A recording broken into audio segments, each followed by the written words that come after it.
ब्रह्मानंदं परमसुखदं केवलं ज्ञानमूर्तिं त्वन्भक्तितं गगनसदृशं तत्त्वमस्यादिलक्ष्यम् एकं नित्यं विमलमचलं सर्वधी साक्षिभूतं भावातीतं त्रिगुणरहितं सद्गुरुं तन्नमामि। यदक्षरमनाख्येयम् आनन्दम् अजकेवलम् श्रीमन्निवृत्तिनाथेति ख्यातं दैवतमाश्रयेत् विभुं वेणुनादं चरन्तं दुरन्तं स्वयं लीलया गोपवेशं ददानं गमां वृन्दकानन्दनं चारुहासन् परब्रह्मलिंगं भजे पांडुरंगं। पांडुरंगा करू प्रथम नमन दुसरे चरण संतांची या त्यांच्या कृपादाने कथेचा विस्तारू बाबाजी सद्गुरु दास तुका जयांचे केलिया स्मरण होय सकळ विद्येचे अधिकरण तेच वन दुसरे चरण श्री गुरूंचे ते नमस्कारोनी आता मस्तक हे पाया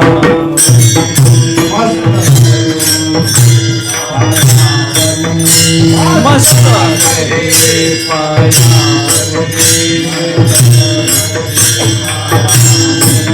यावर कधी संतांच्या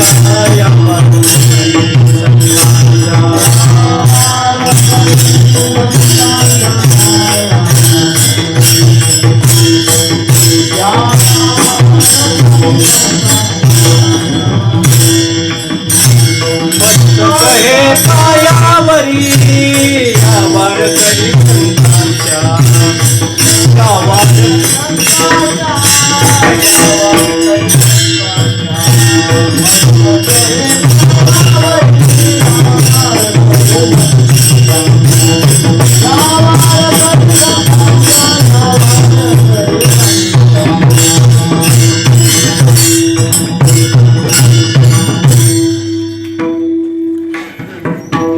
मस्तक हे पायावरी यावार करी संतांच्या। सेवेचा परिहार पहिल्यांदाच सांगतो। या ठिकाणी चालू असणारा अखंड हरिनाम सप्ताह श्रीमद भागवत कथा आणि त्यापैकी असणारी दशमीची सेवा। कीर्तनामध्ये काही नियम असतात, नियम, आणि ते नियम पाळायचे असतात।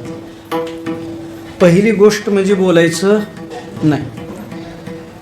ज्यांना बोलायचं असेल त्यांना आधीच सांगतो की बाहेर निघून जावा, आमच्या हरदास फार लांबपर्यंत आवाज जातो, इथंच बसून ऐकायला पाहिजे असं नाही। हां, पांडुरंग स्पीकर आहे आमच्या शेजारीच, त्यांनी फार चांगली साऊंड सिस्टीम दिलेली, तिकडं लांब बसून ऐकलं तरी चालतंय, गप्पा मारत ऐका, मिश्री लावत ऐका, तंबाखू खात ऐका, कसं ऐकायचं ते ऐका, पण इथं बसून बोलायचं। बरोबर आहे की नाही? मला उठून जरी समोर न गेलं तरी काही वाटणार नाही, ही पहिली गोष्ट। आणि दुसरं म्हणजे बसताना व्यवस्थित बसा, व्यवस्थित बसा। जरी गुडघे दुखत असले तरी थोडीशी रग लागू द्या, नाही गुडघे बरे झाले तर माझं नाव बदला। आमचे हरेश्वर महाराज डॉक्टर आहेत, बरोबर की नाही?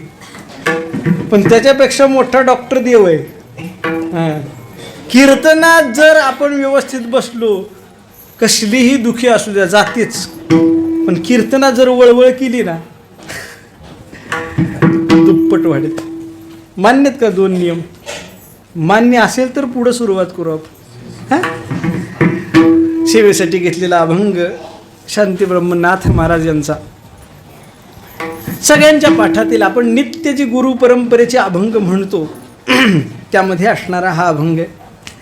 या अभंगाच्या माध्यमातून आमचे नाथ महाराज अभेद सांगतात बरं का। अभेद,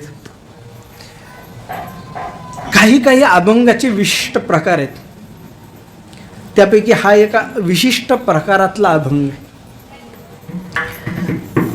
पण जर संपूर्ण अभंग पाहिला तर आपल्याला लक्षात येईल की पहिल्या अभंगाचं शेवटचं चरण, शेवटचा शब्द हा दुसऱ्या अभंगाच्या दुसऱ्या कडव्याच्या सुरुवातीला आलेला आहे. एक ओळ म्हणून दाखवतो म्हणजे कळेल महाराज. तापलिया तापे शिणलिया मार्गी पोहे ठाकी वेगी कृष्णकथा. शेवटचा शब्द कोणता आहे?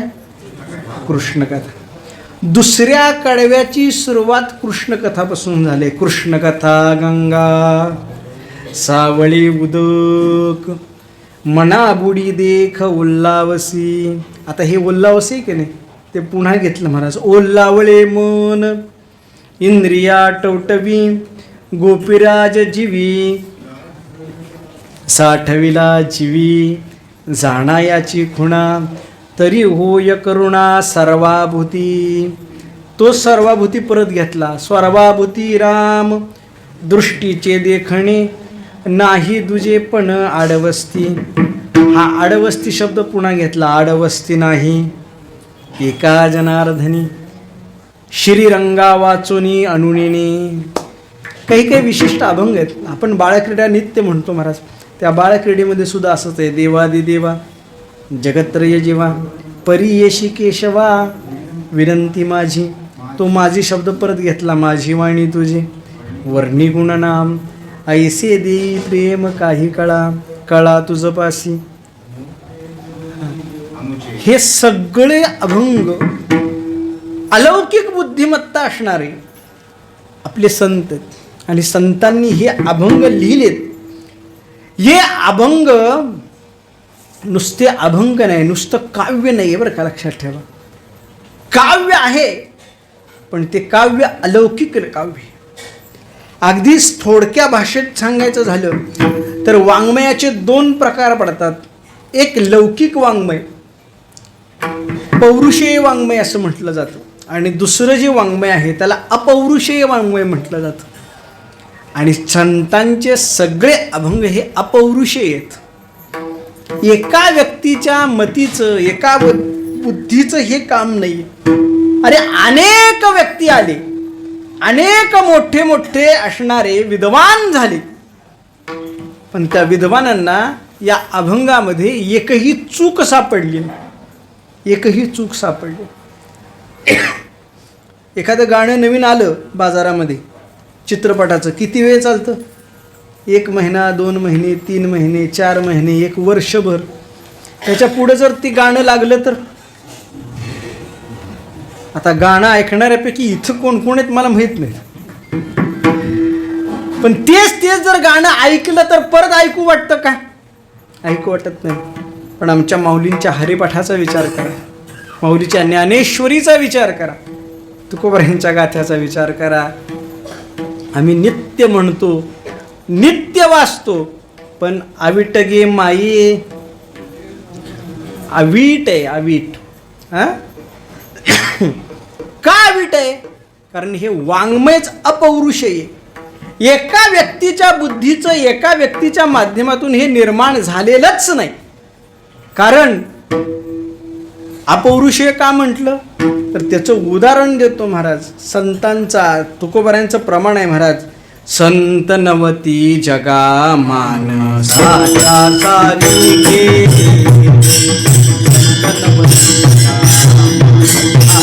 सारी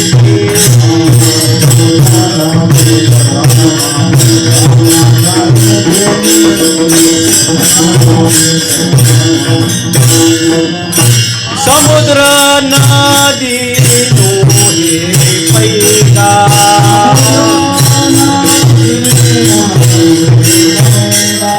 पाषाण म्हणून गंगा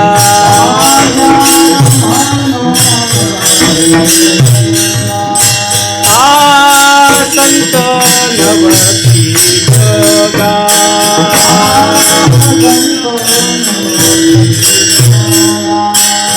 माणसाच्या सारी गे आहारी भाई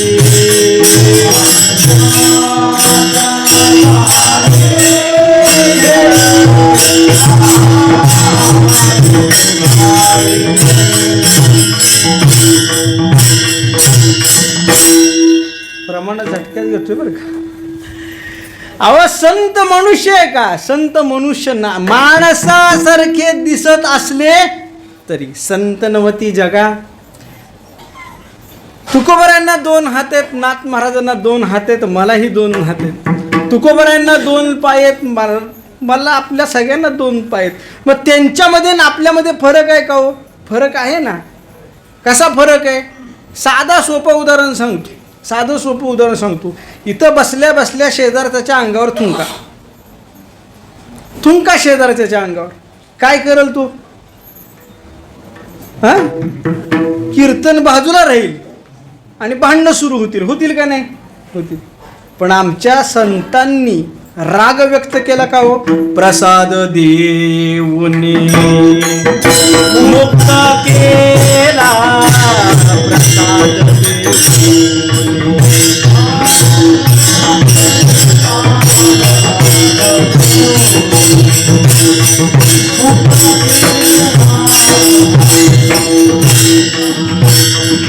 यवन अंगावरी तुंकला, प्रसाद देऊन मुक्त केला, प्रसाद देऊन मुक्त केला.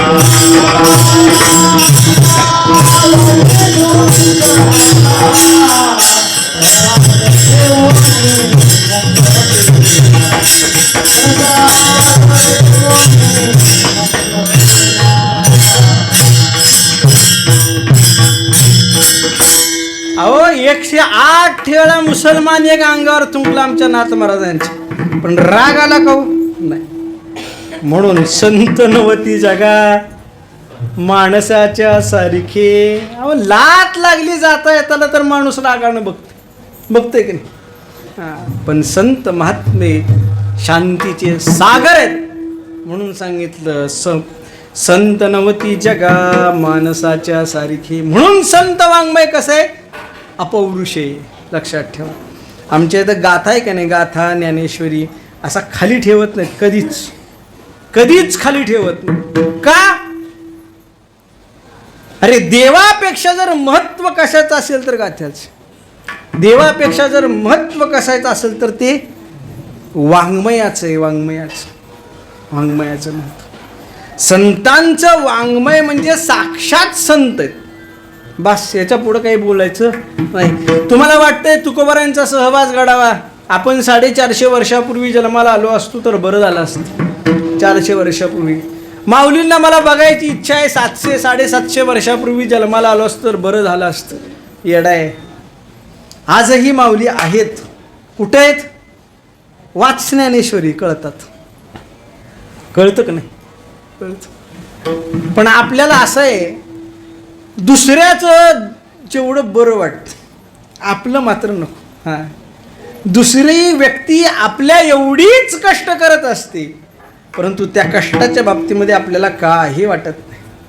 ती सकाळी उठते, सगळं आवरते, घर बीर सगळं करते.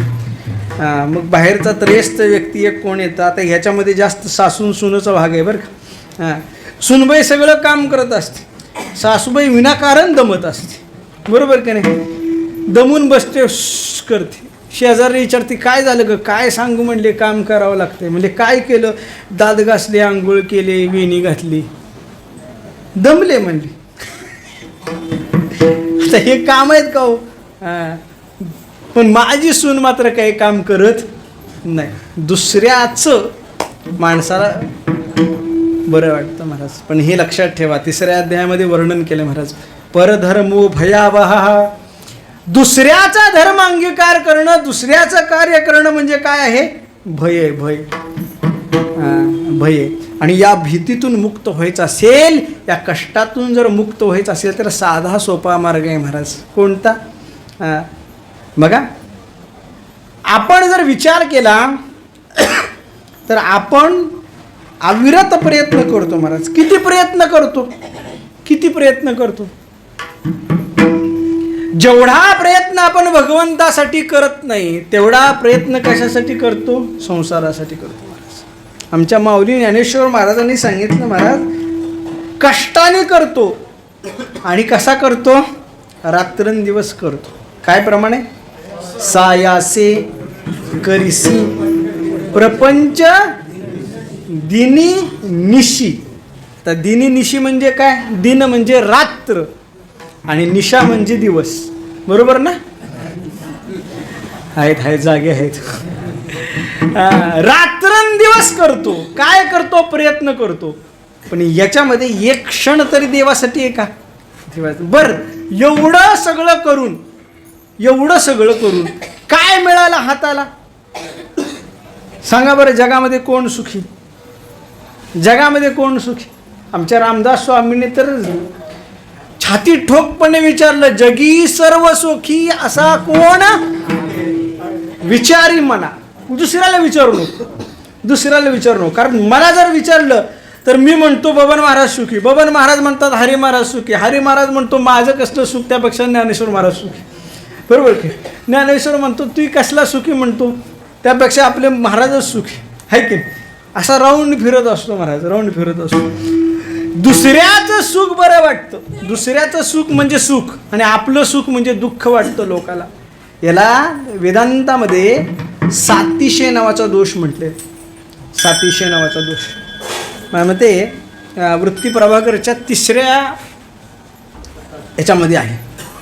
बरोबर का नाही? सातिशय नावाचा दोष आहे. सातिशय म्हणजे काय?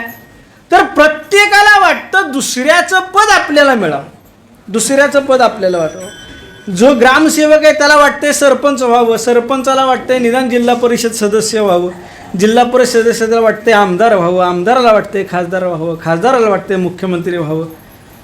असं कुठपर्यंत जाणार आहे हो?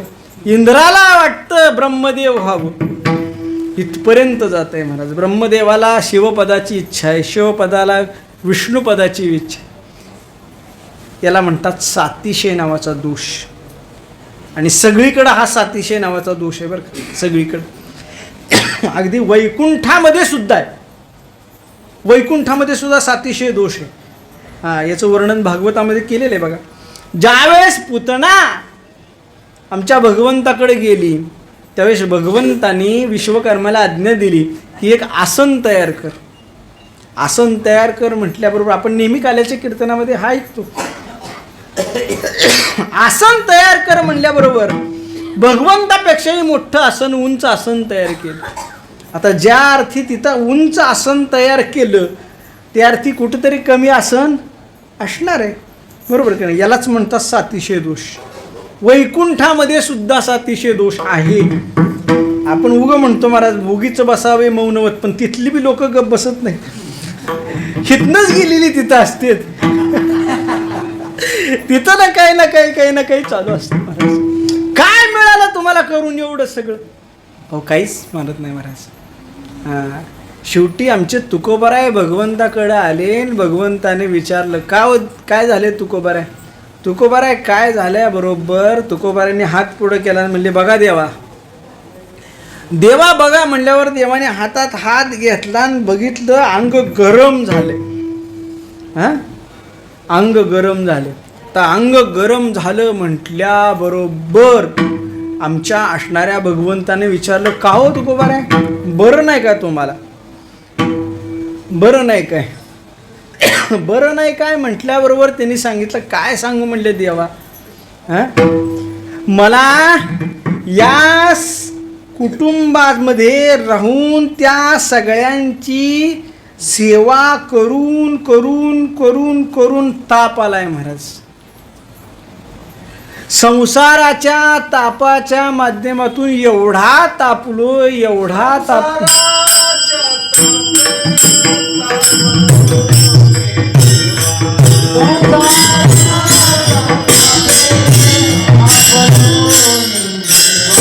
संसाराच्या तापे तापलो मी देवा.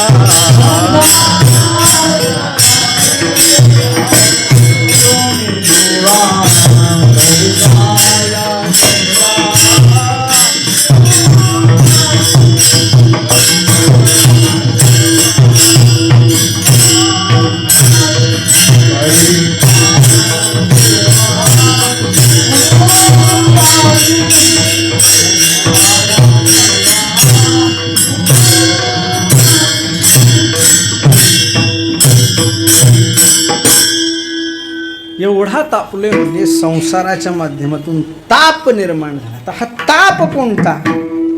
ताप कोणता? आपल्याला तापामध्ये गुंतायचं नाही, कारण आमच्या भगवंतानी अर्जुनाला सांगितलं की ती माया आहे. माया, तर माया आहे म्हणल्याबरोबर मायेचं वर्णन बरंच केलं देवाने. पण माऊली ज्ञानेश्वर महाराजांनी एका ओवीमध्ये त्याचं कांडकं पाडलं बरं का. विज्ञानी या ते माया, ऐसे जाणी जे प्रज्ञा राया, किती बोलो गेले वाया अज्ञान हे. आणि अज्ञानाच्या बाबतीमध्ये किती जरी बोललं तर ज्ञान मिळणार आहे का हो? नाही. दोन माणसं भांडत होते. भांडत आल्यानंतर ती एक तिसरा आला तिथं, आणि तिसरा आल्यानंतर त्याने विचारलं का भांडताय? तर का भांडताय म्हणल्यानंतर कोण आपली स्वतःची बाजू जरी पडकी असली, जरी चुकीची असली, तर कोण सांगल का हो माझी बाजू चुकीची? का भांडताय म्हणल्याबरोबर मिटलेलं भांडण परत सुरू, फिरशे निर्माण झालं, फिरशे सुरू झालं. मग ते मला ह्याने आधी केलं, ते मला ह्याने आधी असं केलं, करता करता करता ती तिसरा निघून गेला आणि ह्यांच्या दोघात परत जुंपली. ते थोडं थंड व्हायला लागले की दुसरा म्हणला जा रे. ज्याच्याबद्दल बोलायचंय ना ते चांगलं पाहिजे. तापाच्या बद्दल किती जरी बोललं तरी उपयोग आहे का? उपयोग नाही. पण 3 पद्धतीचे ताप साधारण पद्धतीने सांगितले आहेत, आधिभौतिक, आधिदैविक आणि आध्यात्मिक. पण संसाराच्या माध्यमातून एवढेच 3 ताप मिळतात का हो? शांत ताप, अशांत ताप, या 2 तापांचं वर्णन महाभारतामध्ये केले. शांत ताप आणि अशांत ताप. शांत तापाचा जो अधिकारी आहे तो धृतराष्ट्र आहे. धृतराष्ट्र तो काय म्हणतो माहिती का? मामका पांडवाश्चैव. आणि अशांत तापाचा अधिकारी, अशांत ताप कुणाला झालाय तर तो झालाय कृपाचार्य, द्रोणाचार्य आणि भीष्माचार्य. मग त्याचं वर्णन करताना त्यांनी सांगितलं अर्थस्य पुरुषो दासः, ते सोडून द्या. पण तो सुद्धा काय सांगितलेला आहे? ताप सांगितलेला आहे. आणि आपल्या पाठीमागं लागलेले ताप वेगळेच, आपल्या पाठीमागं लागलेले ताप वेगळेच. मला संसारामध्ये पडला की सगळं पाठीमागं लागतं. बरं, एवढं ऐकून सुद्धा, एवढं माहीत असून सुद्धा लोक संसाराला प्रवृत्त होतातच. देवाने विचार केला मुली जास्त झाल्या म्हणजे जास्त लग्न होतील. मग आमच्या भगवंतानी काय केलं? मुलीची संख्या जरा कमी केली. का बाबा? तर काही जणांना उपरीती निर्माण व्हावी, निदान मिळत नाहीत म्हणून का होईना संसारातून बाहेर पडावं. पण तसं नाही बरं का, तसं नाही. बबन महाराज, आपण आठवतं की आता आम्ही एकदा एका स्वामी महाराजांना भेटायला गेलो.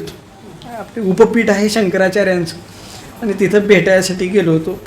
शंकराचार्य पहिल्यांनी निवर्तले, दुसरे शंकराचार्य म्हणून तिथं आरूढ झाले.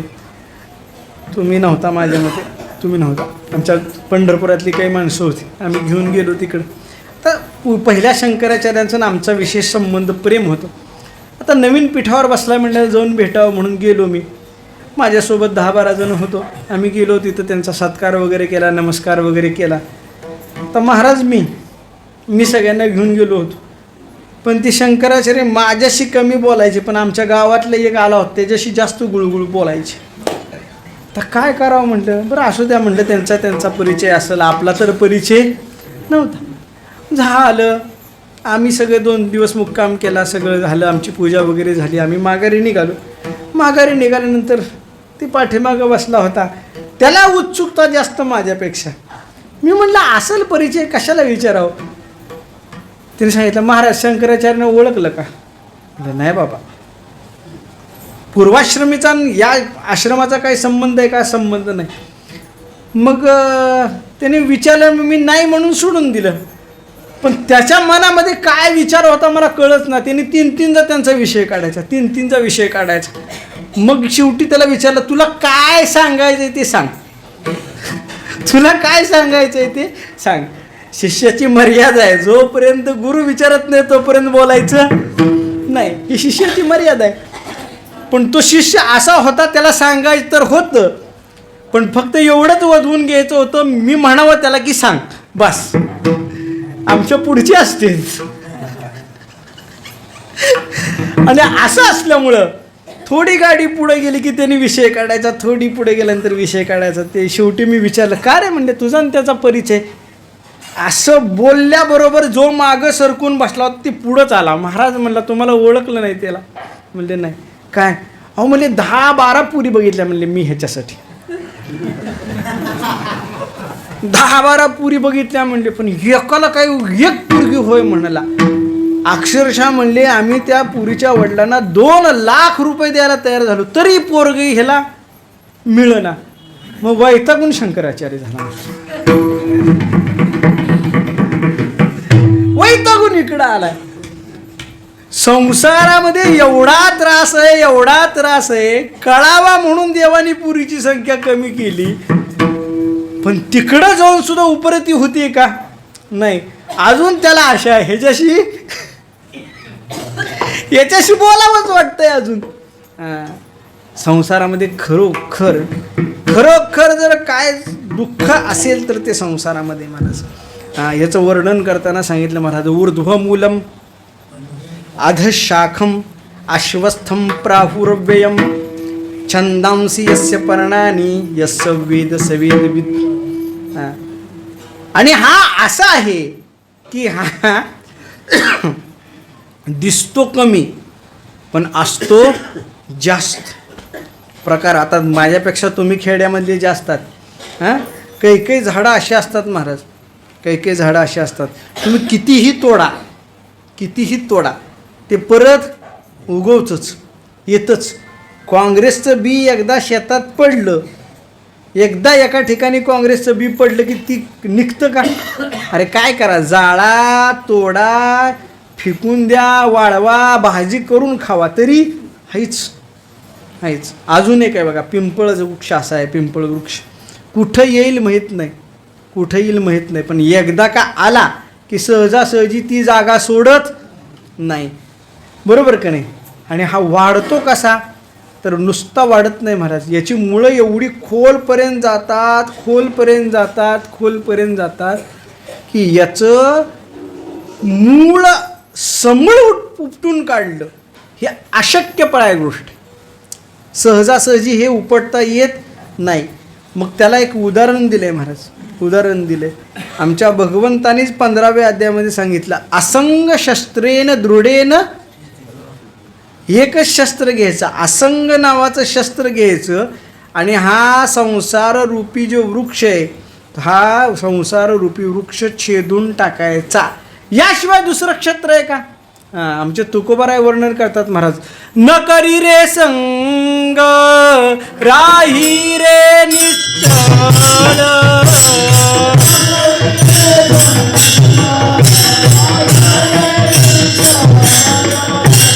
न करी रे संग राही रे निश्चल,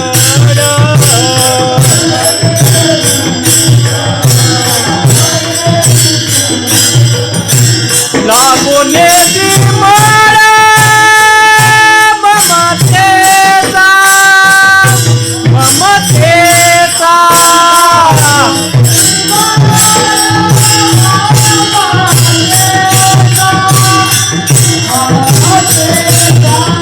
लागोने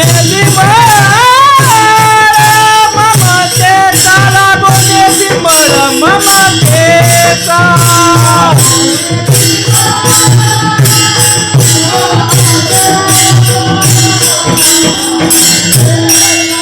या नावे अद्वैत खरे ब्रह्मज्ञान, या नावे अद्वैत खरे ब्रह्मज्ञान,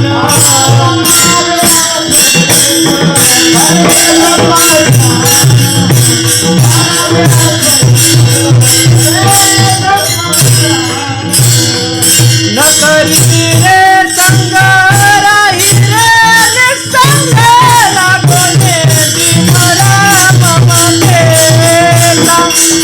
लागोने विमला ममतेचा.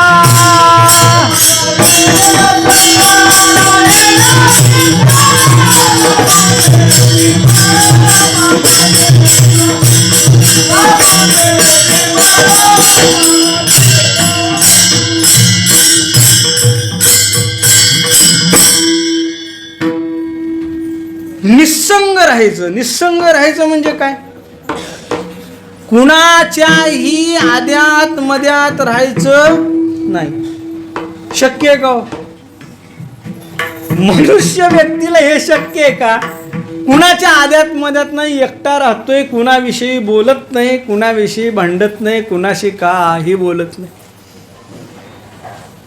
हा, शक्यच नाही.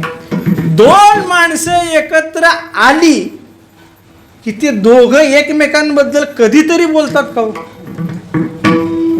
आपलं चॅलेंज आहे त्या व्यक्तीला. हां, बघा बरं का, रोख 1001 रुपयाचं बक्षीस त्याने हात वर करावा की आयुष्यामध्ये एकाही व्यक्तीच्या पाठीमागं त्या व्यक्तीचं नाव मी घेतलं नाही. रोख 1001 रुपये माझ्याकडे आहे का कोणास? हरी माझ्या समोर नाही आहे आणि दुसरा एक व्यक्ती मला भेटला आणि ती म्हणा लागला, काय राव तिथं गेलतो, काय एवढं सिस्टीम बरोबर नाही, ह्याव नाही त्याव नाही. मग आम्ही पण लगेच त्याच्यावर होला हो करतोच का? आहे का असा तरी एक व्यक्ती ज्याने निंदा केली नाही? अहो, ब्रह्मदेवाने जरी हुडकायचा प्रयत्न केला तरी त्याला सापडणार नाही. अहो, आमची वृत्ती अशी नाही महाराज. हां, जगामध्ये सगळ्या लोकांची वृत्ती तशी. हां, अहो, तुकोबराय स्वतःची कबुली देतात महाराज. नाही ऐकले गायले गीत, धरली लाज सांडिले हित, नावरे पुराण बैसले संत, केली बहुत. कुणी केली?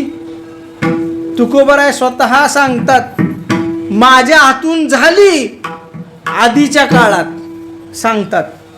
पण जिथं तुकोबरायांची ही वाचा असेल तिथं आपण काय बोलावं का? हां, आपण बोलावं नाही महाराज. हे जे तोंड आहे की नाही, तोंड, हां, ह्या तोंडातून फक्त एकच यायला पाहिजे, भगवंताचं नाव. पण दुर्दैव असं आहे, दुर्दैव असं आहे, तेवढं सोडून सगळं येतं.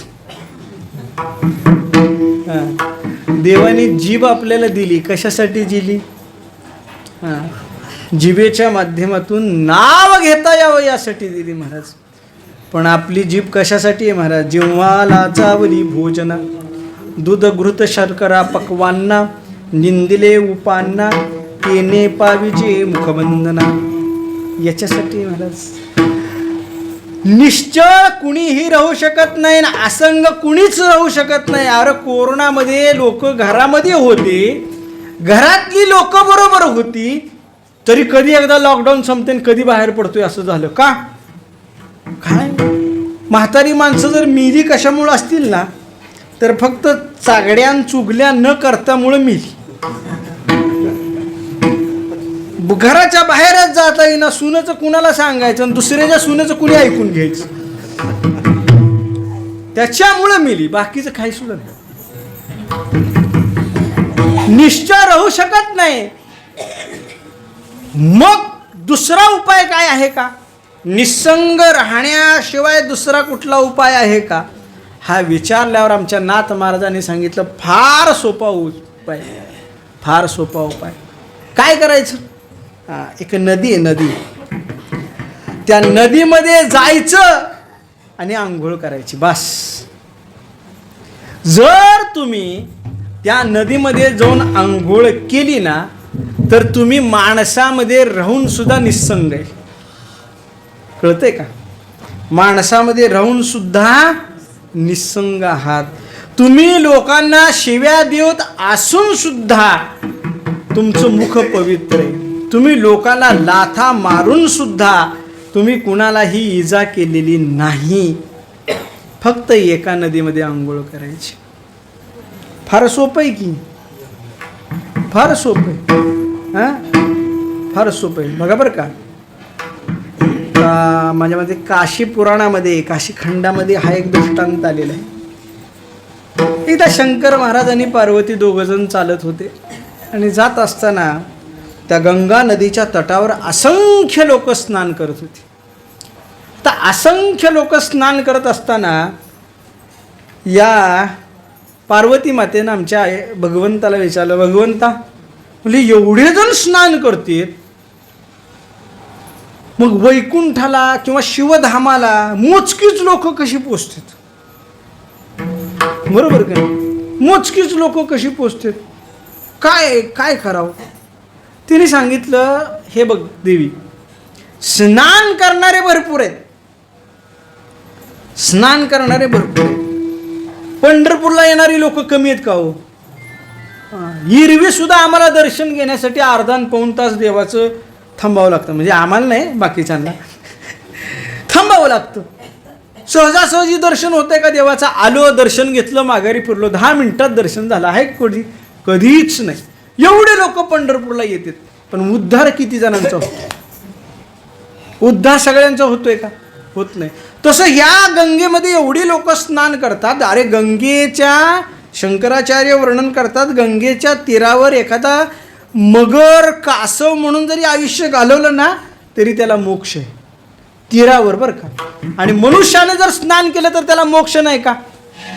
मग त्यांनी सांगितलं, बघ म्हणले, पार्वती मातेला भगवंत समजावण्याच्या भानगडीत पडत नाहीत. आणि खरं सांगतो तुम्हाला बरं का, बायकोला समजावण्याच्या भानगडीत पडायचं, ऐकतच नाही. काय हसतो? अजून काय आहे का तुझं? समजावत भानगडीत प्रॅक्टिकली करून दाखवायचं, प्रॅक्टिकली करून दाखवायचं. मग म्हणले ठीक आहे, म्हणले तुझ्या मनामध्ये शंका आहे ना, त्या शंकेचं निरसन करतो. आमच्या भगवंतानी काय केलं, एका वृद्ध असणाऱ्या व्यक्तीचं रूप घेतलं आणि चिखलात गटारीत जाऊन पडली, गटारीत जाऊन पडली. आणि तुला सांगितलं, हो म्हणले, मी तुझा नवरा आहे, मी म्हातारा झालो, तू पण म्हातारी हो. आणि येणाऱ्या जाणाऱ्याला प्रत्येकाला म्हणायचं की माझ्या पती वृद्ध आहेत, त्यांना दिसत नाही, पाय घसरला, गटारीत पडलेत, चिखलात पडलेत, त्यांना उचलून वर घ्या. ते म्हणजे बरं ठीक आहे, पण पुढं अट घालायची, पुढं अट घालायची. हां, तपस्वी आहेत, तपस्वी आहेत. जर तुमच्या हातून एक जरी पाप घडलं असेल आणि तुम्ही जर त्यांना स्पर्श केला तर तुम्ही जळून भस्म होता. बरोबर की नाही? आपल्या संतांचा अभंग आहे महाराज, वाचे म्हणता गंगा गंगा, सकल दोष किंवा पापे जाती भंगा. एकदा गंगा म्हणलं की पाप लयाला गेलं का नाही? हां, लयाला गेलं. मग गंगेमध्ये स्नान केल्यानंतर पाप राहील का? राहणार नाही. येणारा जाणारा प्रत्येकाला विनवायचे. काही लोक प्रवृत्त व्हायची काढायला, पण ते दुसरी अट ऐकली की पाठीमागं सरकायची. एक माणूस नदीला चालला होता, नदीला आंघोळ करून माघारी आला. माघारी आल्यानंतर त्यांनी सांगितलं, हो का, हो जरा आमच्या नवऱ्याला वर काढा म्हणले, पडलेत. म्हणले काढतो. पुढं झाला, त्याला सांगितलं थांब म्हणले, पाप केलं नसेल, दोष कुठला नसेल तरच शिव म्हणले. त्यांनी सांगितलं एकच मिनिट थांब म्हणले. परत गेला, गंगेमध्ये स्नान केलं आणि गंगा गंगा म्हणत आला आणि हाताला धरून वर काढून ठेवलं. विचारलं भगवंतानी, याचाच फक्त उद्धार आहे, बाकीच्या कुणाचा उद्धार का? अहो, आपण देवाचं दर्शन घेतलं, देवाचं दर्शन घेतल्यानंतर माझी सगळी पापं निराश होणार हे शास्त्रामध्ये वर्णन आहे का नाही? वर्णन आहे. तरी सुद्धा मागचं आठवतच का नाही परत? आठवतं का नाही परत? हां, अशी एक नदी आहे, त्या नदीमध्ये जर तुम्ही स्नान केलं तर तुमची सगळी पापं जातात. अहो, अशा बऱ्याच नद्या आहेत, अशा बऱ्याच नद्या आहेत महाराज. आमच्या भगवंताच्या चरणामृताच्या माध्यमातून वाहन होणारी जी नदी आहे काय, त्या नदीच्या नुसतं दृष्टिक्षेपामध्ये पाहिल्याबरोबर अवघीच पापे गेली दिगंतरा, वैकुंठ पंढरी देखलिया. अवघीच तीर्थे घडती एक वेळा, चंद्रभागा डोळा देखलिया. त्या पुढं जाऊन आमचे नामदेवराय म्हणतात महाराज, एक एक तीर्थ कोटी कोटी वेळा, चंद्रभागा डोळा देखलिया. मग सांगा बरं, पाप राहील का? पाप राहत नाही महाराज, पाप राहत नाही. पण दृढ निश्चय होतोय का? दृढ निश्चय होत नाही. मग असंग करणारी कोणती नदी आहे? असंग करणारी कोणती नदी आहे? तर आमचे नाथ महाराज सांगतात की त्या नदीमध्ये एकदा का स्नान केलं की सगळी पाप तर लयाला जातात, ते विशेष नाही, तापांचं सुद्धा हरण होते. कृष्ण कथा गंगा सावळी उदक, कृष्ण कथा गंगा सावळी उदक.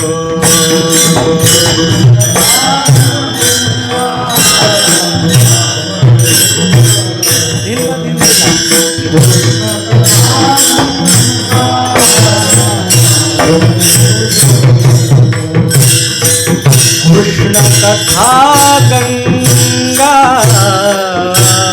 सावळी उदक, कृष्ण कथा गंगा सावळी उदक.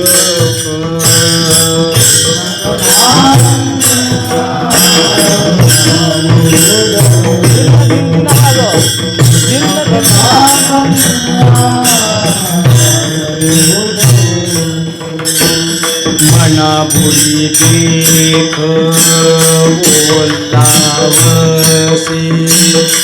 मना बुडी देख बोलावसी,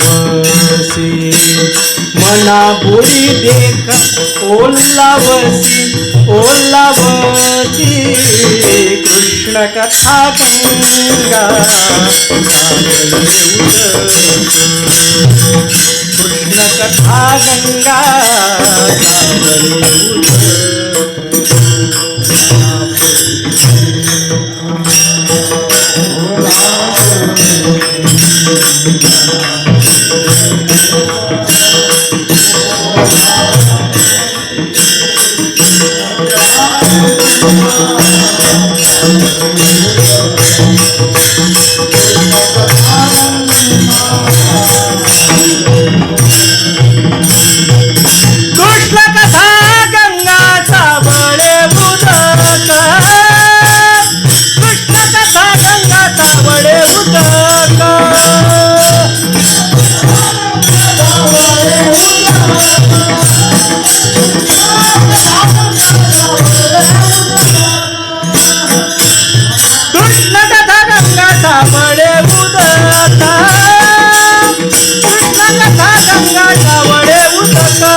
कृष्ण कथा गंगा सावळे उदक.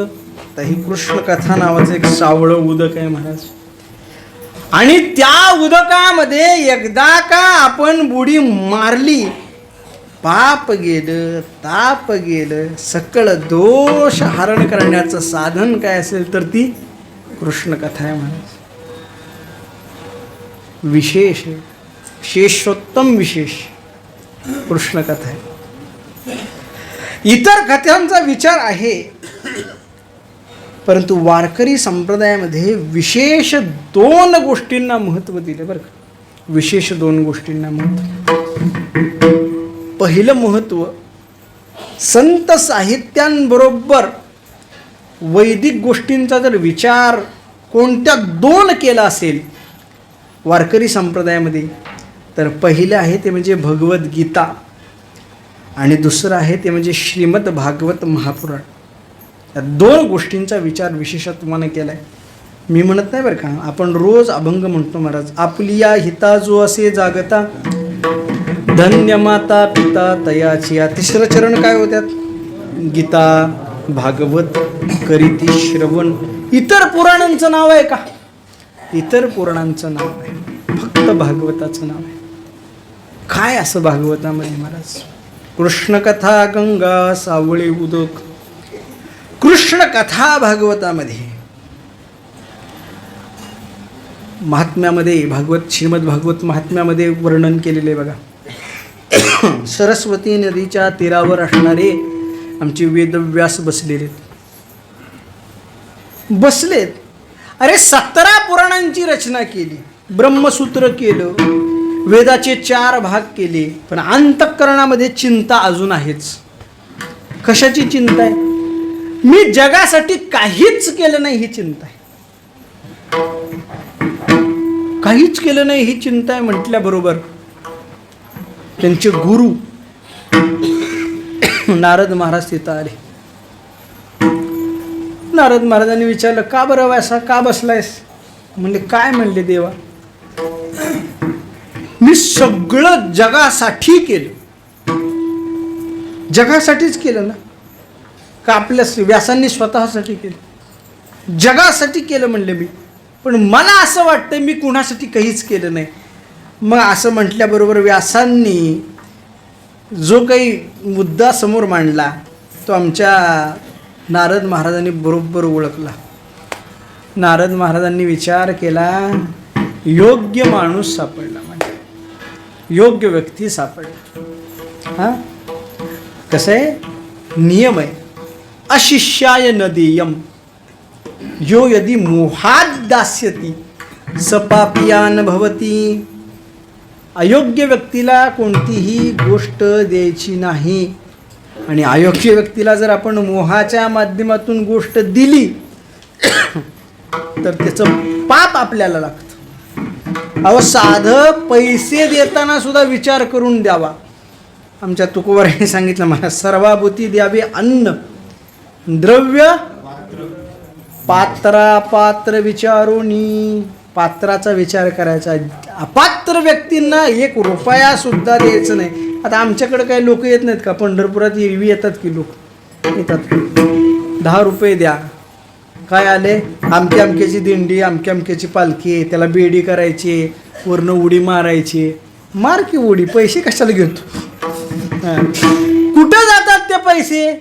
90% पैसे हे पिण्यावरच जातात, हे लक्षात ठेवा. म्हणून विचार करून. एखादा माणूस आला, आपण जेवायला बसलेलो असेल ना, अर्धी भाकरी मोडून द्या, नाही पूर्ण द्या, सगळं त्याला पूर्ण द्या. खाताना विचार नाही, पण त्याने जर पैसे मागितले तर 100 वेळा विचार करा, द्यायचे का न द्यायचे. योग्य व्यक्तीला द्यावं. आपण सनकादिक ऋषींकडनं घेतलेलं आहे, सनत कुमारांकडनं घेतलेलं आहे. आपण कुणाला द्यायचा हा प्रश्न होता. कुणासमोर? व्यासांच्या समोर. व्यासांनी विचार केला, योग्य माणूस सापडला, बस म्हणले. बसवलं. म्हणले, एक काम कर. म्हणले, काय? भगवान गोपाळकृष्णाचं चरित्र वर्णन कर. त्यांनी सांगितलं, केलं की. म्हणले, कशामध्ये? महाभारतामध्ये. म्हणले, महाभारतामध्ये भगवंताचं चरित्र आहे का भांडण आहेत? मुख्य विषय कोणता आहे? मुख्य विषय कोणता आहे? तर मुख्य विषय आहे कौरव पांडव. मग त्यांचे वंश वर्णन केलं, बाकीचं सगळं वर्णन त्याच्यामध्ये आहे. मुख्य विषय त्याच्यामध्ये भगवंताचं चरित्र आहे का? नाही. मग तू असं कर, भगवंताचं चरित्र हा मुख्य विषय कर आणि एक पुराण रच. आणि मग त्यावेळेस श्रीमद भागवत पुराणाची रचना केली. मग त्यावेळेस श्रीमद भागवत मुख्य भगवंताचा विषय. तर बघा, परीक्षित राजाने प्रत्येक वेळी प्रश्न विचारला, त्याला उत्तर आमच्या शुकदेवजी महात्म्यांनी दिलेलं आहे, शुकदेवजी महाराजांनी दिलेलं आहे. रामचरित्र ही वर्णन केलेलं आहे. हिरण्यकश्यपूसाठी जो अवतार घेतला तो नरसिंह चरित्र सुद्धा वर्णन केलेलं आहे. यज्ञ भगवान, यज्ञ वराहाचं सुद्धा चरित्राच्या ठिकाणी वर्णन केलेलं आहे. पण एवढं विस्तृत आहे का हो? नाही. जेवढं विस्तृत कृष्ण चरित्र आहे तेवढं विस्तृत इतर कोणतंही चरित्र नाही. म्हणून या ठिकाणी महत्त्वाचा विषय कोणता तर कृष्णकथा आहे. आणि हीच कृष्णकथा म्हणजे सावळ उदक आहे. आश्रयाला जायचं, कुणाच्या आश्रयाला जायचं तर श्रीमद भागवताच्या आश्रयाला जायचं, इतर कुणाच्या आश्रयाला जायचं नाही. श्रीमद भागवताचं वर्णन करताना गोड वर्णन केले महाराज. निगमकल्पतरोर गलित फलम सुखमुखाद अमृतद्रव्य संयुतम पिबत भागवतम रसमालयम मुहुरहो रसिका भुवि भावुकाः. हे निगम कल्पतरोर गलित फलम, निवडलेल्या कल्पतरूचं गलित झालेलं फल आहे. गलित झालेलं म्हणजे काय? गळलेलं, पडलेलं नाही. कुणाकुणापासून गलित झालं तुम्ही इतिहास ऐकला असेल भागवतामध्ये. कुणाकुणापासून कुणाकुणापर्यंत आलं त्याचा इतिहास आहे. सांगणारा पण त्या पात्रतेचा आहे आणि ऐकणारा सुद्धा त्याच पात्रतेचा आहे. याला म्हणतात भागवत. आणि हे जर तुम्ही ऐकलं ना तर तुमचे पाप ताप दैन्य जाय उठाउठी हे सगळं होतं महाराज. ज्यावेळेस नारदांनी श्रीमद भागवताचं गायन करायला सुरुवात केली भक्तीसाठी, ज्ञानासाठी आणि वैराग्यासाठी, त्यावेळेस साक्षात भगवंत तिचं प्रगट झाले. आणि प्रगट झाल्याबरोबर भगवंतांनी सांगितलं वरम गृही, वर माग बाबा. वर माग म्हटल्याबरोबर आमच्या सगळे जे संत होते, सगळे जे वैष्णव होते, सगळ्यांची तोंड पडली महाराज. देवा आम्ही काय तुझी सकाम उपासना करतो का रे? सकाम उपासना करतो का? देवाने विचार केला, चुकलंच म्हणले, चुकलंच. पण आता तोंडातनं शब्द गेला, तोंडातनं शब्द गेला, काहीतरी मागायला पाहिजे म्हणले. बघा बरं का, मी नेहमी सांगत असतो, आपण एखाद्या अधिकारी व्यक्तींच्या घरी गेलो, जेवण करून गेलो, जेवण करून तिथं गेलो आणि तिथं नुकतंच जेवायला बसण्याचा कार्यक्रम सुरू असेल, जेवणाची पंगत बसली असेल आणि त्यांनी जर म्हणले जेवायला बसा, तर एकदा नाही म्हणायचं, नाही आत्ताच जेवण झाले. आणि दुसऱ्यांदा जर बसा म्हटलं तर लगेच शर्ट काढायचं, म्हणायचं नाही जेवण झालं. का? कारण आपण ज्यावेळेस एखाद्या व्यक्तीला नाही म्हणतो त्यावेळेस त्याचाच अनादर आहे, त्या माध्यमात अनादर आहे. म्हणून पहिल्यांदा सांगितलं, माझ्या वडिलाची मिरासी गा देवा, तुझी चरण सेवा पांडुरंगा. काही मागणे हे आम्हा अनुचित, वडिलांची रीत. मागत नाही आम्ही, एकदाच म्हणले तुकोबर आहे. पण परत ज्यावेळेस भगवंत म्हटले त्यावेळेस तुकोबारांनी सांगितलं, महाराज म्हणसी काही मागा मागा शेची दे का. आता दुसऱ्यांदा मागा म्हटल्याबरोबर आमचे भगवंतांनी परत नाही म्हणायचं नाही, मग काय तर मागायचं रिकामं व्हायचं. मग देव म्हटले, माझ्या मुखातून शब्द निघालाय मागा, आता काहीतरी मागावं लागतंय, काहीतरी मागावं लागतंय. म्हणल्याबरोबर नारद महाराज पुढे आले. नारदांनी सांगितलं, देवा एकच काम कर, ज्या ज्या ठिकाणी ही कथा होईल ना त्या त्या ठिकाणी तू दृश्य स्वरूपामध्ये किंवा अदृश्य स्वरूपामध्ये एकदा तरी येऊन जायचं. आता कथा करणारा कोण आहे, ऐकणारा कोण आहे, ह्याचं काहीही देणं घेणं नाही आहे. कुठे कथा चालू आहे याचंही काही देणं घेणं नाही आहे. ज्या ठिकाणी भगवत कथा होत असेल, भागवत कथा होत असेल, त्या ठिकाणी दृश्य अदृश्य स्वरूपामध्ये एकदा का होईना देव येऊन जातात. म्हणून एक 2-3 पाठ मांडलेले असतात नेहमी. जिथं भागवत कथा चालू असते तिथं रिक्त पाठ मांडलेले असतात. कशासाठी हो? देव येणार, देव बसणार. आणि एखाद्या वेळेस जर एखादा महात्मा आला, एखादा व्यक्ती आला आणि तो जर त्या रिकाम्या पाटावर जाऊन बसला तर त्याला उठवायचं नाही. उठ, तू कसं काय बसला, इथं देव येणार आहेत बसायला, म्हणायचं नाही. तोच देव असतो, तोच देव असतो. आणि हे ज्याच्या माध्यमातून प्राप्त होतं ना त्याला म्हटलं जातं कृष्ण कथा. आता सावळे उदक म्हणजे काय? ज्या वेळेस त्या कृष्ण कथेमध्ये आपण रममाण होतो त्यावेळेस ते उदक व्हायला सुरुवात होते. आणि ते उदक म्हणजे कोणते तर भक्तिप्रेमाचं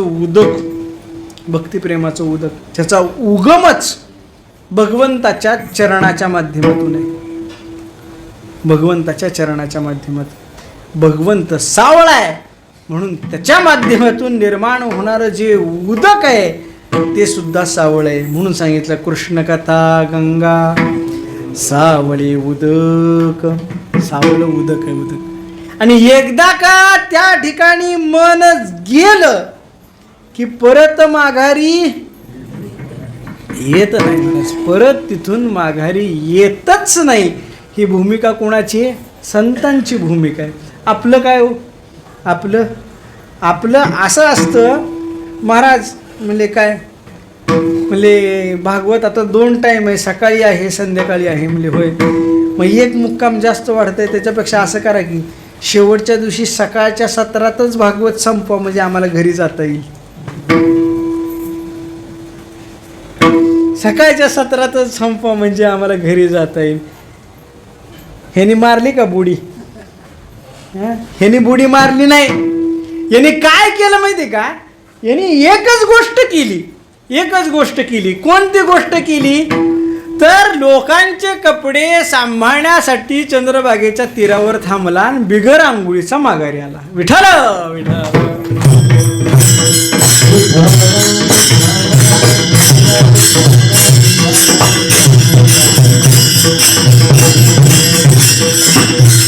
आपल्याला बाहेर थांबायचं नाहीये. बरं, मना बुडी देख, मनापासून तिथं बुडी मारायची, मनापासून बुडी मारायची. आणि एकदा का बुडी मारली की परिणाम काय होतो माहिती का? परिणाम काय होतो? बुडी मारायचा अवकाश तुमची जीर्ण झालेली जी इंद्रिय आहेत की नाही, जीर्ण झालेली इंद्रिय ती सुद्धा टवटवीत होतात. आमच्या नाथ महाराजांनी वर्णन केलं. ओल्हावळे मन इंद्रिया टवटवी. इंद्रियाला टवटवी येते म्हणजे काय? आमची आत्ताची अवस्था काय आहे? आमची आत्ताची अवस्था अशी आहे बघा. डोळे आहेत पण दिसत नाही, कान आहेत पण ऐकू येत नाही. बरोबर काय? तोंड आहे पण बोलता येत नाही. ही अवस्था आहे आमची. बोलता येत नाही, ऐकू येत नाही. याचे 2 प्रकार आहेत महाराज. याचे 2 प्रकार आहेत. बहिऱ्यामध्ये आमच्या नाथ महाराजांनी उल्लेख केला. महाराज, माता माऊरी पाचारिता, नाही शब्द दिला मागुता, बहिरा झालो नरदेही येता, एका जनार्दनी स्मरेन आता. काय सांगितलं? मी बाहेर निघालो होतो आणि आईनं पाठीमागून हाक मारली. ए थांब. शब्द नाही दिला मागुता. काही बोललो नाही, तसंच बाहेर पडलो. बरेच लोक असे असतात महाराज, बाहेर पडायला सुरुवात केली की पाठीमागून हाक मारलं जातं. ए कुठे चालला? ते काहीच बोलत नाही, तसंच जातं. मग त्याला म्हणतात का हो? मग ती पुढच्या वेळेस बहिरा होतो का? नाही, तसं नाही. माता कोणती? तर त्या मातेचं वर्णन करताना सांगितलं, नाही श्रुती परोती माऊली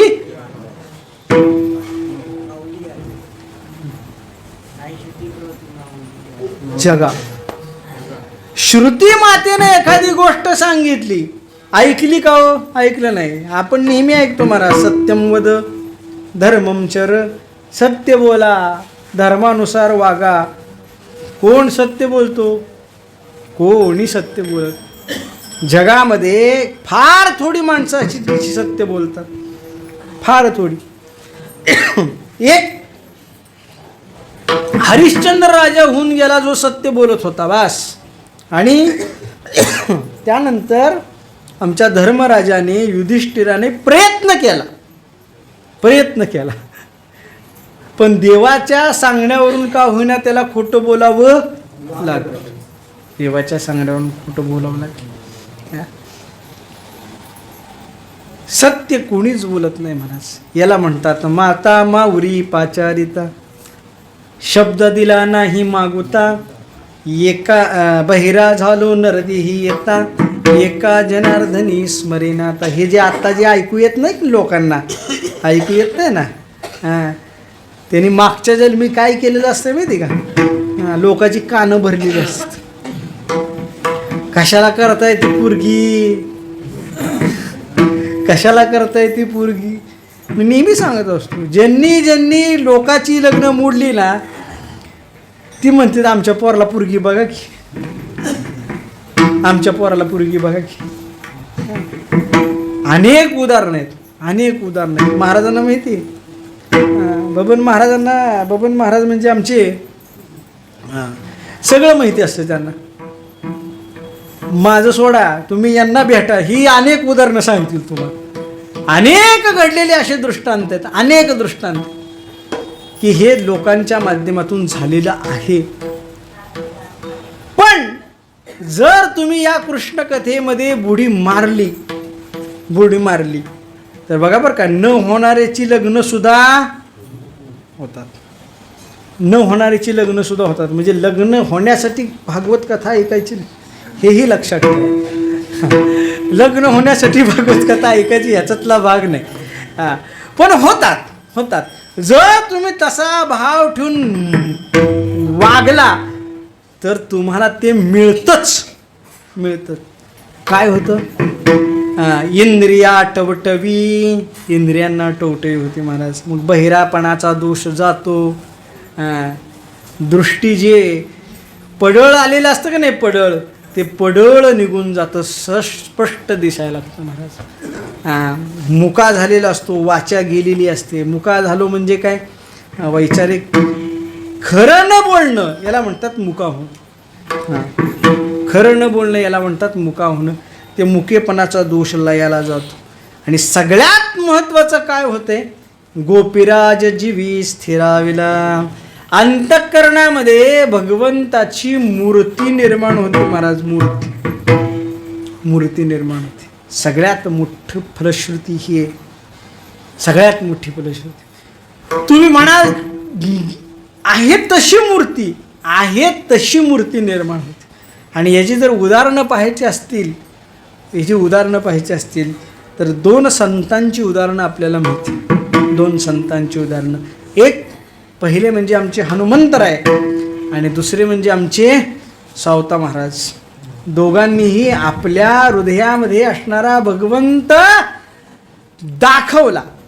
मग भगवंत यांनी दोघांनी दाखवला म्हणजे यांच्याच दोघांच्या हृदयामध्ये का हो? नाही, सगळ्यांच्या हृदयामध्ये तो आहे. विशेषत्वानं तो आहे, सामान्यत्वानं नाही. सामान्यत्वानं सगळीकडे ममय वंशो जीव लोके जीवभूत सनातन हा सर्वागटी राम.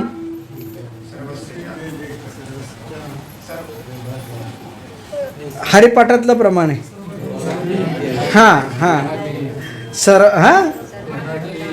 देहादेही एक सूर्यप्रकाशक सहस्ररश्मी. सगळ्यांच्या अंतःकरणामध्ये आहे ना. अहो, तो आहे म्हणून कीर्तन ऐकताय. नसं तर मला जय विठ्ठल करून दिंडी काढावी लागेल, बरोबर का नाही? तो आहे म्हणून कीर्तन ऐकताय. पण तो कसा आहे? सामान्य स्वरूपामध्ये. आणि सामान्य स्वरूपामध्ये असणारा देव संतांना मान्य नाही. सामान्य स्वरूपामध्ये असणारा म्हणजे काय? नाही, काहीच नाही. विशेष स्वरूपामध्ये पाहिजे. आणि विशेष स्वरूपामध्ये जर प्राप्त करून घ्यायचं असेल तर पहिली म्हणजे इंद्रिय सिद्ध पाहिजेत महाराज. इंद्रिय सिद्ध पाहिजेत. आणि इंद्रियांना जर टवटवी प्राप्त करून घ्यायची असेल तर कृष्ण कथेमध्ये बुडी मारावी लागतेच. म्हणून सांगितलं इंद्रिया टवटवी गोपीराज जीवी साठविला. आता साठवला का न साठवला हे हुडकायचं कसं? माझ्या अंतःकरणामध्ये आहे का नाही हे कळणार कसं? तर फार सोपं आहे, फार सोपं. कसं? भजन करा आणि भजनानंतर अनुभव काय आलाय त्याच्यावर आपण ठरवू. विठोबा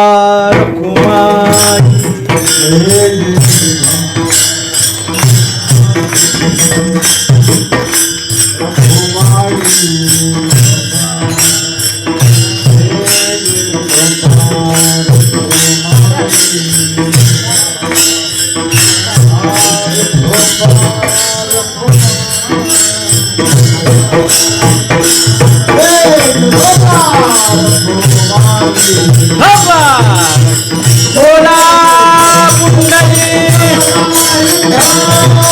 हा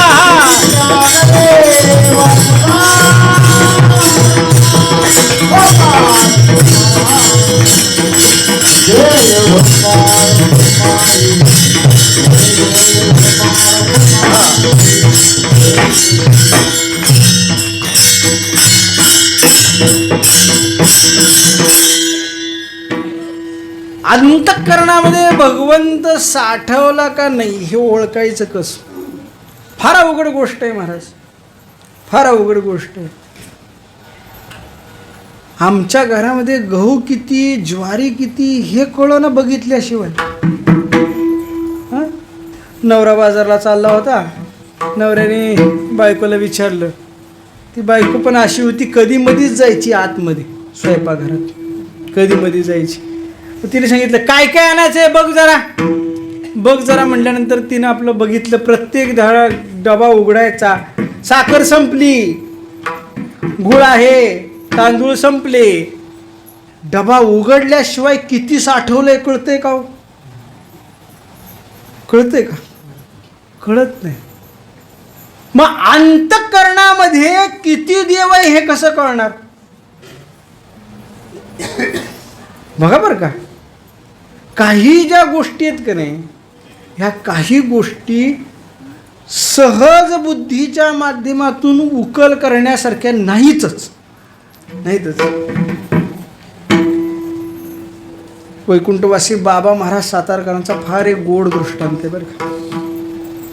नवीन लग्न झालं होतं, बायकोने पहिल्यांदा स्वयंपाक केला आणि बायकोने पहिल्यांदा स्वयंपाक केल्यानंतर ताट सुंदर असं वाढलं, नवऱ्यासमोर ठेवलं. नवऱ्याने एक घास उचलला आणि असा तोंडापर्यंत नेणार तितक्यात बायकोने हात धरला आणि विचारलं, सांगा स्वयंपाक कसा झालाय?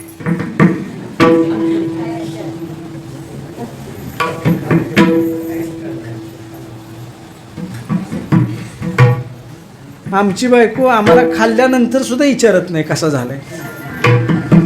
ती म्हणती ह्यानी गपचूप खाल्ला ना मग चांगला झाला. तिनं हातच पकडला आणि म्हणले सांगा कसा झालाय स्वयंपाक. आता खाल्ल्याशिवाय कळणार आहे का स्वयंपाक कसा झालाय? असं शास्त्र आहे का? असं कुठलं यंत्र आहे का? तसेच पाकशास्त्रामध्ये फार गोड गोड वर्णन केलेले आहेत. वासाच्या गंधाच्या माध्यमातून ओळखायचा, रूपाच्या माध्यमातून ओळखायचा, स्पर्शाच्या माध्यमातून ओळखायचा आणि शेवटी चवीच्या माध्यमातून ओळखायचं. आहे की नाही? असं सांगितलंय. या 4 माध्यमातून स्वयंपाक आपल्याला कळतो. बघितल्याबरोबर कळतं की कसं केलंय, काय केलंय ते. बरोबर की नाही? गंधाच्या माध्यमातून कळतं. इथं बसलं नुसती फोडणी येऊ द्या की निम्मे मनानं तिथं जाऊन डोकवून माघारी येऊन बसतेत परत. आहे की नाही? गंधाच्या माध्यमातून ओळखला जातो, दृष्टीच्या रूपाच्या माध्यमातून ओळखला जातो. भात आहे भात, स्पर्शाच्या माध्यमातून ओळखला जातो आणि शेवटी चवीच्या माध्यमातून ओळखला जातो. पण ते कसं दिसतंय तसं असलच असं सांगता येतंय का? नाही. जोपर्यंत त्याचा अनुभव येत नाही तोपर्यंत ते कळेल का? कळत नाही. कळत नाही. बघा बरं का, जोपर्यंत भगवंत आपल्या अंतःकरणामध्ये आहे, अंतःकरणामध्ये किती प्रतिशत आहे, अर्धा आहे का पूर्ण आहे, हे ओळखायचं कसं? त्याला मी साधन सांगितलं होतं. तुम्हाला काय म्हणलं, आधी भजन करा मग सांगतो. बरोबर? मला सांगा, भजन करताना कुणी खरं खरं देवाचं नाव घेतलं? कुणी खरं खरं देवाचं नाव घेतलं? कुणी खरोखर टाळ्या वाजवल्या? कुणाला असं वाटलं की हे नामसंकीर्तन बंदच होऊ नये? कुणाला वाटलं? फार कमी लोकांना वाटलं. आम्ही आपलं नुसतं म्हणतो महाराज, अमृताहुनी गोड जिवे गोड 3 अक्षरांचा रस, मोठ्यांदा वरडायचं जागरामध्ये आणि परत म्हणायचं चहा नाही केला. अमृत तयास. कशाला?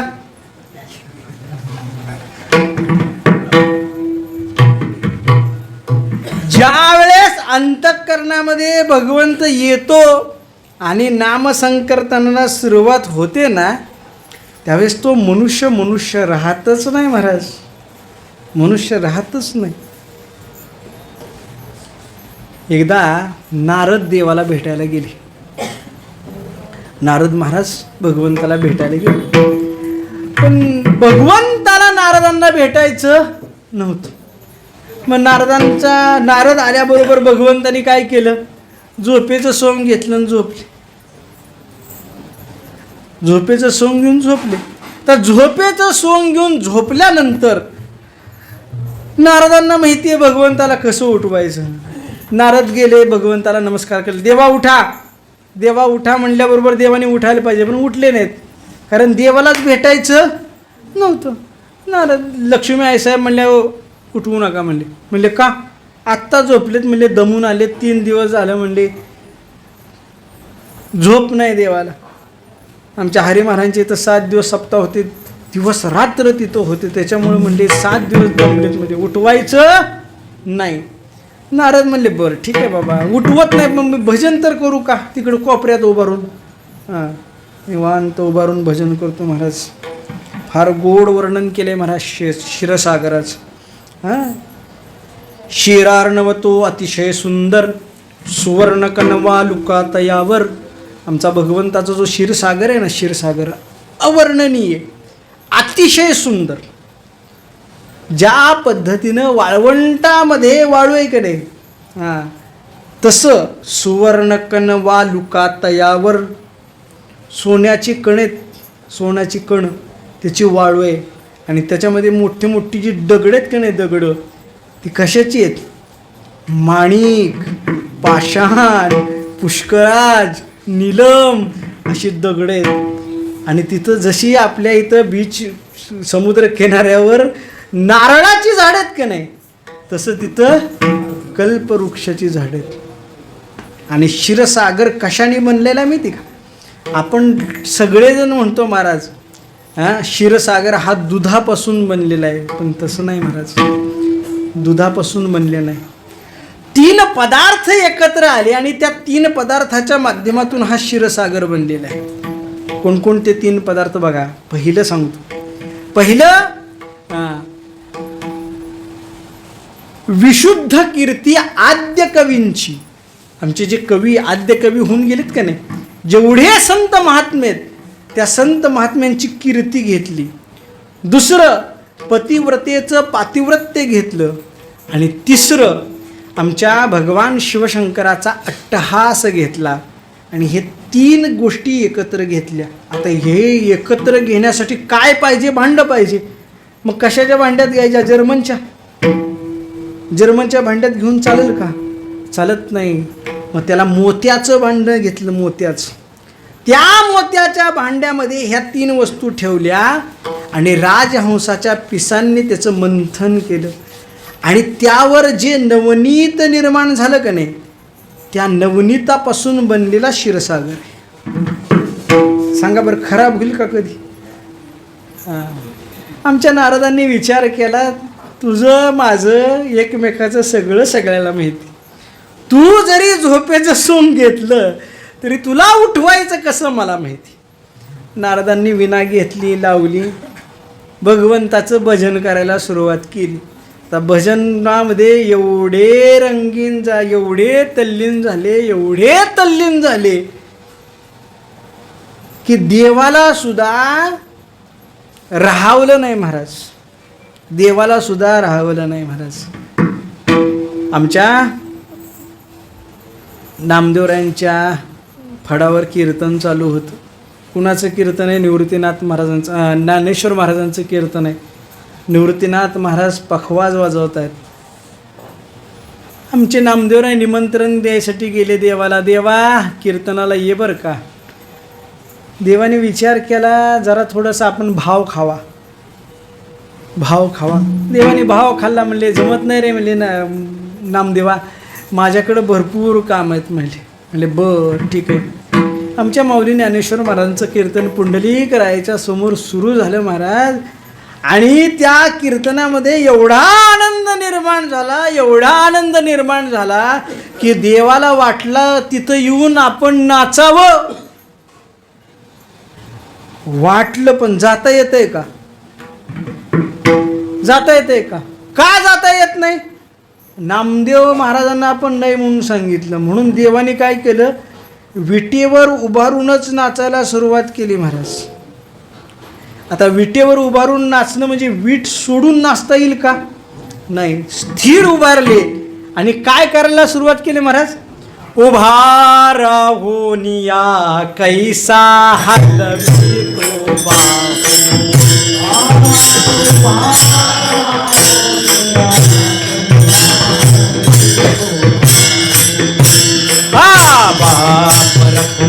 देवीवरू विठ्ठलू नावो.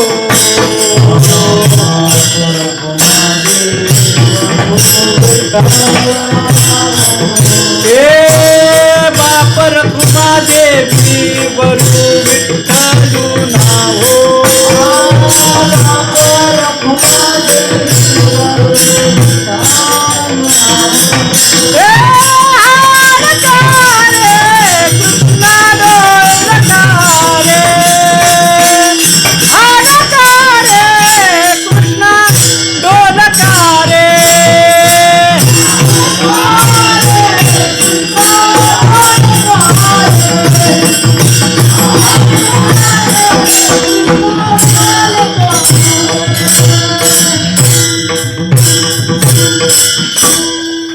आमच्या माऊली ज्ञानेश्वर महाराजांनी सांगितलं, बाप रखमा देवीवरू विठ्ठलू नाह.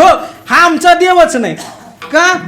भक्त गाणं म्हणतात आणि ही झोपलाय, हा देव आहे का आमचा?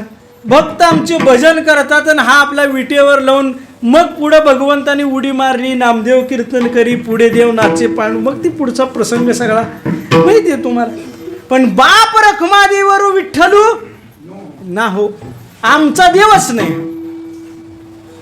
लावलं, भजन करायला सुरुवात केली. एवढे तल्लीन झाले, एवढे तल्लीन झाले, भगवंत स्वतःला विसरले. भगवंत स्वतःला. पूर्वी आपल्या कीर्तन परंपरेमध्ये कंबर बांधून कीर्तन करण्याची प्रथा नव्हती. पण ज्यावेळी भगवंताचा पितांबर गळला त्यावेळी कीर्तनकार सावध झाले. म्हणजे आपल्या बाबतीत घडलं तर काय घ्या. तेव्हापासून कंबर बांधायला सुरुवात, नाहीतर आधी नव्हती. पण हल्ली कीर्तनकार त्याच्याकडे जास्त, घड्याळाकडे जास्त बघतात. त्याच्यामुळं त्यांचं काय, पूर्वीची लोक बिगर गाठीची धोतर नेसत होती, बिगर गाठीची. आता गाठीचं धोतर, बरोबर का नाही? ही पहिला गोष्ट. आता त्याच्या पुढचं धोतर आले नाडीचं, त्याच्या पुढचं धोतर आहे नाडीच. आमच्या नारद महाराजांनी विणा लावून जे भगवंताचं कीर्तन करायला सुरुवात केली, भगवंत उठले. भगवंत उठले, नुसते उठले नाहीत, त्या नारदांसोबत नाचायला सुरुवात केली. नारदांसमोर नाचायला सुरुवात केली. नारदांना कळलं ज्या कामासाठी आपण आलतो देवाची भेट घ्यायला, देव आता उठलेत. नारदांनी आपला विणा ठेवला, निवांत देवाकडे बघत बसले. निवांत देवाकडे बघत बसल्या बरोबर देव भानावर आले. म्हणजे कीर्तन आपलं भजन थांबलं. भजन थांबल्याबरोबर म्हणले नामदेवा, नारदा म्हणल्याबरोबर तुम्ही झोपा म्हणले, दमलाय तुम्ही झोपा. ज्या वेळेस भगवंत आपल्या अंतःकरणामध्ये येतो, ओळखायचं कसं? ज्या वेळेस भजनामध्ये गोडी लागते, त्यावेळेस आपल्या अंतःकरणामध्ये भगवंत येतो महाराज. कंठी प्रेम दाटे, नयनी निरलोटे, हृदयी प्रगटे रामरूप. मग राम राम नामी उपजे आवडी, सुख घडो घडी वाढू लागे. साठविला जीवी जाणा याची खुणा. काय खूण आहे? तरी होय करुणा सर्वाभूती. सर्वाभूती करुणा निर्माण होते महाराज. हे विश्वाची माझी घर, ऐसे मती जयाची स्थिर. किंवा जे जे भेटे भूत ते ते मानी जे सहजासहजी शक्य आहे का हो. बहुनाम जन्मनामंते ज्ञानमानवा प्रपद्यते वासुदेव सर्वमिती स महात्मा सुदुर्लभ ईशावास्यमिदं सर्वं यत्किंच जगत्याम जगत. शक्य आहे का. यत्किंचित दृश्यते श्रूयते इति वातत् सर्वं अंतर्बाह्यम नारायणं व्याप्तम. अशा पद्धतीची बुद्धी झाल्यानंतर ती गोष्ट घडते. आणि मग आमचे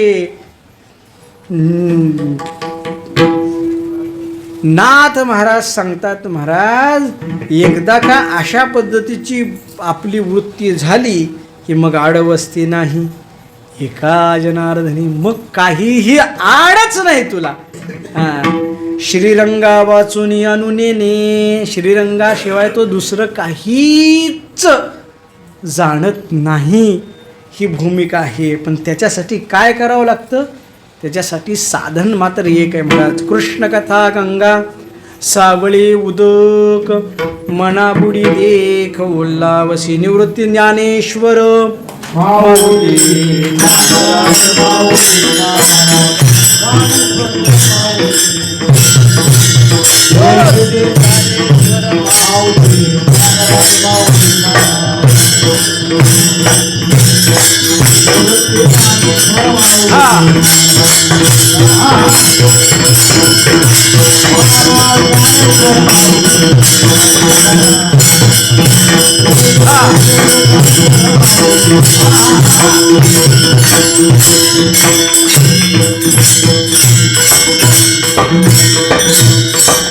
बोला. आडवस्ती नाही एका जनार्दनी. बापू महाराज